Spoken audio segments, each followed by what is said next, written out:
और वो दावत इस्लामी का जाहिल मुबल्लिग जिसे इलियास कादरी कहते हैं, मैंने जाहिल खुद अपने आप से नहीं कहा है, अल्लामा शाह अहमद नूरानी जो दावत इस्लामी के बानी थे, अल्लामा शफी काड़वी जो दावत इस्लामी के बानी थे, अल्लामा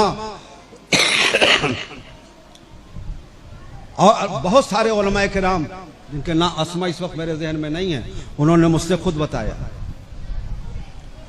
मैंने उनसे पूछा दावत इस्लामी के ताल्लुक से, हजरत क्या है, उनकी क्या हैसियत है, वो कौन है? तो अल्लामा शाह अहमद नूरानी ने फरमाया था, अल्लाह रहमान है, अल्लाह ताला गरीक़ रहमत फरमाए और उनकी कब्र को गुलजार जन्नत बना दे। उन्होंने फरमाया कि हम तमाम सुन्नी उलमा ने ये देखा कि पाकिस्तान में दावत वो जमात इस्लामी का बड़ा जोर बढ़ता चला जा रहा है, तो उस जोर को तोड़ने के लिए और सुन्नियत को बचाने के लिए हमने दावत इस्लामी का हमारा जहन बना, तो हमने एक जमात कायम की। और ये इलियास जो जाहिल आदमी थे, इनके नाम से सारे उलमा को एक किताब मुरतब करने का हुक्म दिया गया और सबको उन्वानात दिए गए, सबने उन्वानात मुरतब करके और वो उसका क्या नाम है, फैज़ान सुन्नत नाम से वो एक किताब मुरतब की गई और उनके नाम से उसे छापा गया। और ये बड़े भोले भाले सीधे साधे लगते थे देखने में, उलमा के बड़े फरमाबरदार थे, इसलिए सोचा गया कि एक नेक सीधा साधा आदमी है, दीन की तबलीग करेगा और ये किताब ही है, इसके जरिए से दीन की खिदमत होगी, जमात इस्लामी का जोर कुछ तो टूटेगा।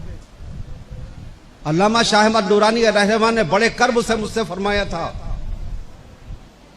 कि हजरत जब उन्हें दावत इस्लामी का अमीर बना दिया गया तो उस शख्स ने इस अंदाज से अपना गिरगिट की तरह रंग बदला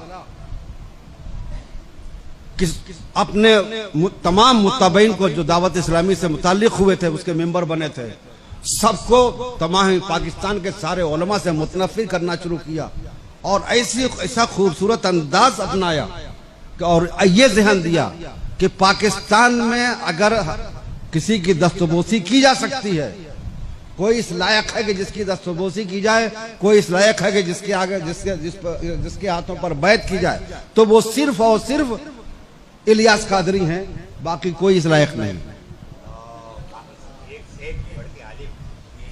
और ये माहौल इस तरह बिगड़ा इस तरह से कि उनका दावत इस्लामी का एक ग्रुप बन गया, तमाम उलमा उनसे कट गए, बेजार हो गए और सारे उलमा उन पर लानत मलामत कर रहे हैं। पाकिस्तान के उलमा की बात बता रहा हूँ जिन्होंने मुझसे खुद बात की। जामे नईबिया का पूरा स्टाफ आया, मुहद्दिस आए, उलमा आए, मुफ्ती आए मेरे पास और मुझे पूरी डिटेल से बताया, इनकी पूरी रुदाद अल्लामा शाह अहमद नूरानी मुझे बता ही चुके थे। इनकी जहालत और बेअदबी की इंतहा में बताऊं, बात आ गई है तो सुन ले, मेरा इरादा नहीं था, मैं तो ये बोलना भी नहीं चाहता था, लेकिन वहां चूंकि वो इस फितने का वो बानी है, फितने माविया का वो बानी है, उसने जो है, इसलिए बता रहा हूं ताकि आप उसे पहचान लें, जान लें। अल्लामा अजहरी साहब अलैहिर्रहमान ने बिला वजह कुफ्र का फतवा नहीं दिया था उस पर। हिंदुस्तान के जिन उलमा ने दावत इस्लामी पर कुफ्र का फतवा दिया था, बेजा नहीं दिया था। नमूने सुन लीजिए जिसको मैंने अपनी आंखों से देखा। अपने ईमान पर, अपने कलेजे पर हाथ रख के अपने ईमान से पूछिए क्या यह हक है, क्या ये ईमान वाले का अंदाज हो सकता है? उनके मुत्तबईन अपने साथियों को जब उन्हें मुखातब करना होता है तो मोहम्मद मोहम्मद कह के पुकारते हैं, मोहम्मद कह के पुकारते हैं। हत्ता कि जब उन्हें बाथरूम जाना होता है तो मदीना कहते हैं। अपनी आंखों से देखा है मैंने, अपने कानों से सुना है। जाना है बाथरूम, मदीना मदीना के अल्फाज इस्तेमाल करते हैं। गैरत ईमानी कहां चली गई है? क्या यह ईमान है? पेन पर मोनोग्राम मदीना तैयबा का गुंबद खजरा का मोनोग्राम बना के 24 घंटा लगा के रखना, नालैन शरीफ का मोनोग्राम सीने पर और पगड़ी पर लगा के रखना और उसी कंडीशन में फ्लैश बाथरूम में जाना।